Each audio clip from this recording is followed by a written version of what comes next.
ఒకనొకడు సౌఖ్వాది మనులు గురుతుండుటకు నూతిని కాని ఆర్య తన వలన అనేక పునోవిశ్వాసాలు వేదదాంగములు రాష్ట్రములు సగగమున గ్రహించి నారము కార్తీక మాస మహోత్సవం కూడా వివరించి దాని ఫలములు తెలుగొచ్చుంటివి కాన తమరా వ్రతమును వివరించవలనని కోరిది అంతా నా స్ఫూర్తి మహర్షి ఓ పుంగములారా ఒకప్పుడు ఇదే కోరికను నారదుడు సంయుక్త బ్రాహ్మణుని కోరికగా బ్రహ్మదేవుడు అతనికి విష్ణుమూర్తి లక్ష్మీదేవి సాంబశివుడు పార్వదేవికి తెలియజేసి విధముగా నా గాథను వినిపించును అట్టి పురాతన కథను మీకు తెలియజేయడమేనగా ఈ కథను వినుట వలన మానవులకు ధర్మాత్మలకు కలుగుటయే కాక వారు యహామందులు పరమనించులు సకల సైన్యాలతో తుంతురుగా కావలసి శ్రద్ధగా నాలకించి ఇట్లు చెప్పెను పూర్వమేఘ నుండి దినమున పార్వతీ పరమేశ్వరులు గగనమున విహరించుచుండగా పార్వతీదేవి పరమేశ్వరుడా సైకర్యాలను కలుగుచున్నప్పుడు సకల మానవులు వరదేవులకు ఆర్జించబడిను శాస్త్ర సమ్మతమైనది సూర్య చంద్ర ఉన్నంత వరకు ఆచరించవలనిగా వ్రతము వివరించడం కోరిను అంతటి మహాసుడు మహందహాసమొసగి దేవి నీవు అడుగుచున్న వ్రతము స్కాంద పురాణము చెప్పబడి ఉన్నది దావును ఇప్పుడు ఆమెగా నగరమే పని మిలాన నగరముగా చూపించబడను ఓం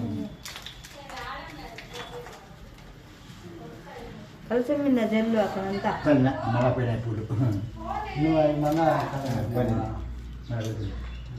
అటు మిథిలా నగరంలో వశిష్ఠుని రాజుని జనకు సంతసించి ఆశ పాద్యంలో సత్కరించి కాళ్ళు కడిగి ఆ జలమును శిరస్సుపై జల్లుకొని మహాయోగి మునివర తమల రాఘవాల నేను నీ శరీరము నా దేహమును నా ప్రజలు పవిత్రమైతిరి తన పాదదులియే నా దేహముల ప్రయత్నమై తమల నికేక వచ్చిదలతో నెలకొండు వేడుకొనిను అందులకు వశిష్ఠుడు జనక మహారాజా నేను ఒక మహాయజ్ఞం చేయాలని పెట్టి తిని దానికి కావలసిన అర్థబలమును అంగబలమును నిన్ను అడిగి కర్తృ ప్రారంభించినని నిశ్చయానికి కావలసిన అర్థబలమును ఇచ్చి నిన్ను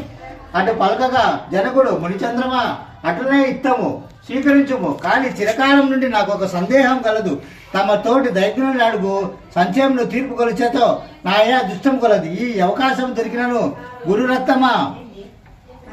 నవరత్నములు గల మానవులలో కార్తీక మాసమే అన్నంత పవిత్రమైనది ఆ కార్తీక మాసం గొప్పతనం ఏమి అని వంశంని నాకు చాలా కాలం ఉన్నది కావున నాకు కార్తీక మహోత్సవం గురించి వివరించనిగా ఇది ప్రార్థించను వశిష్ఠ మహాముని చిరునవ్వు నవ్వి రాజా తప్పక నీ సంశయమును తీర్చగలను నేను చెప్పబోవు కృతకథ సకల మహామనులు ఆచరించదగిన సకల సహకారమైనది అట్లా ఉన్న నీ కార్తీక మాసం ఆహార స్వరూపము ఈ మానవులకు సంచరించుకోవడము యొక్క ఈ వితంతను చెప్పలేను కాక ఇటుట కూడా నా నందు రాజమండ్రి అత్తియే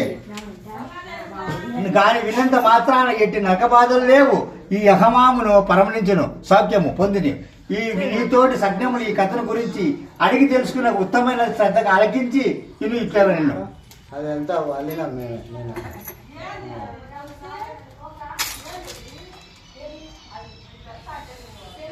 ఓ మిథిలాశ్వేశ్వర జనక మహారాజా నీ మానవుడైన నీ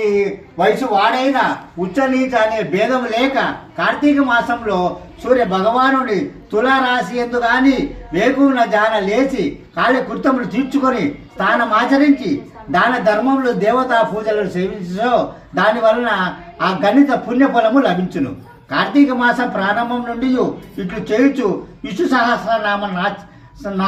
నామార్చన శివ లింగార్చన అటు నుంచి ఉండవలను ముందుగా కార్తీక మాసం నాకు ఆది దేవతయకు దామోదరునికి నమస్కరించి ఓ దామోదర నేను చేయు కార్తీక వ్రతం ఎట్టి ఆటంకములు రానియకుండా నన్ను కాపాడమని ధ్యానించి వ్రతం ప్రారంభించమను ఓ రాజా ఈ వ్రతం ఆరంభించు దినములలో సూర్యోదయం నాకు పూర్వమే లేచి కాలకృత్యములు తీర్చుకొని నదికి పోయి తానమాచరించి గంగకు శ్రీమన్నారాయణకు పరమేశ్వరునకు భైరవునకు నమస్కరించి సంకలము చెప్పుకొని మరలా నీట మునిగి సూర్య ప్రగమాను అర్థ ప్రధానము సంగి ఇట్ట దేవులకు క్రమ ప్రకారము తర్పణలు వచ్చి గట్టుపై 3 దోషులు నీళ్లు పోయేవారని ఈ కార్తీక మాసంలో పుణ్యనదులైన గంగా గోదావరి కృష్ణ కావేరి తుంగభద్రలు యమున ముండగు నదులలో ఏ ఒక్క